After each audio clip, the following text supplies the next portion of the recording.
Okay, so I just watched your video and I had some things I wanted to say, but it wouldn't let me say everything I wanted to say in the comment box, so I'm making a video response because I ran out of characters.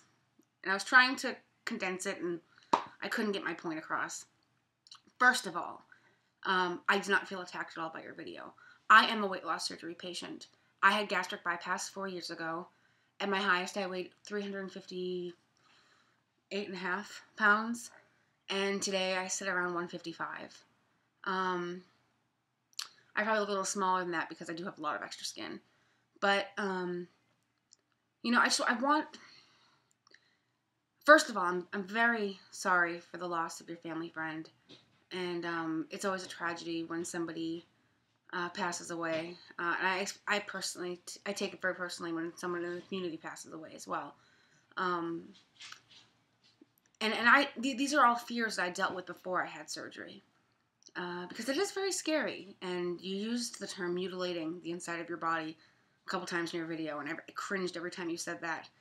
I see where you're coming from completely, because that is what is happening. There is a lot of bypassing happening inside me. But I want to remind you that people pass away from all kinds of stuff. And there's so many reasons for it. She did not die because of the surgery. She died from complications from it. It could have been a list of things. The program that I went through was a 2-year-long program after I got accepted. I had to go to all kinds of therapy, group therapy, individual therapy, food addiction therapy, psychotherapy. I had to go to meetings and clinics and classes and all kinds of stuff just to prepare me mentally and for my physical transformation that was going to take place.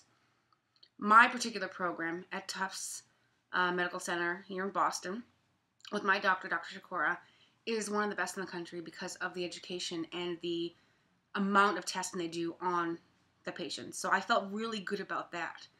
I'm jumping all over the place. Okay. But I've had friends. I've always been a big girl.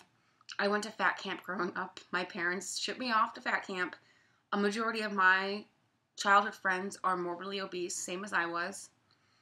And a lot of them have had surgery. And one of them did pass away from complications of her surgery.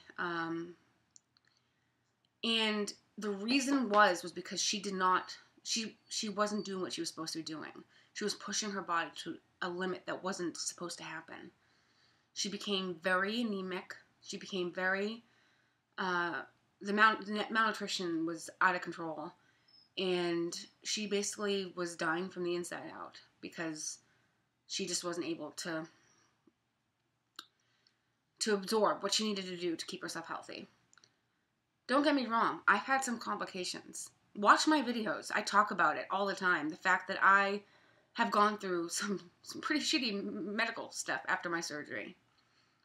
But nothing compares to the way that I feel when I can run up a flight of stairs.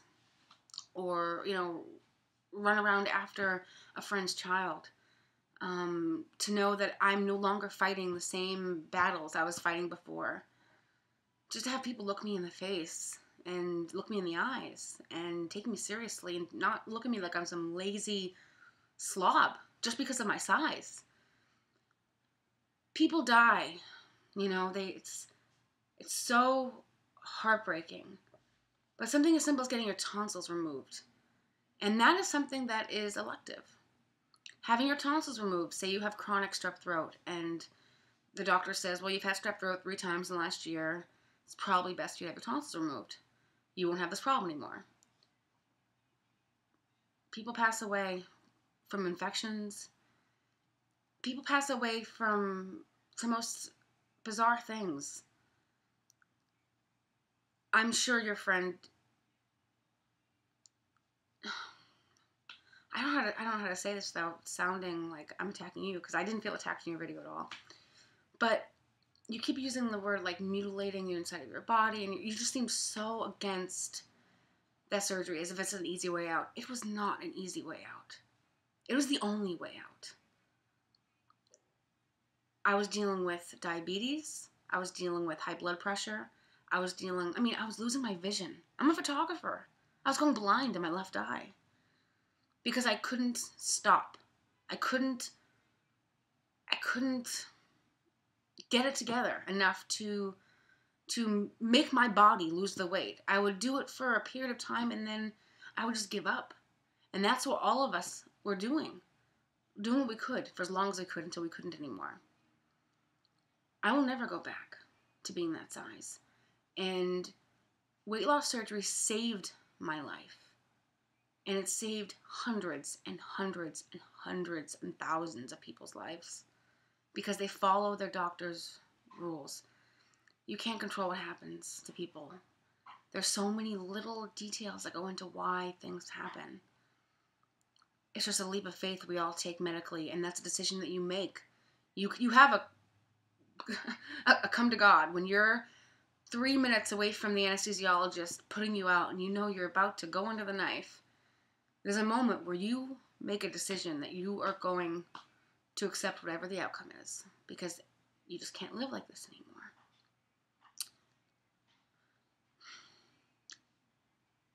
I just wanted you to hear someone else's opinion. And I know that you know this opinion. And I know that you have friends that have this opinion. I don't feel like I took the easy way out. I work at it every day. I have to watch what I eat. I can gain the weight back. You've seen people gain it all back. I've gone this far. And it's so funny that you use the term mutilated. I tell people, because I mutilated the inside of my body, because I went through such extremes, I will never go back. It saved my life.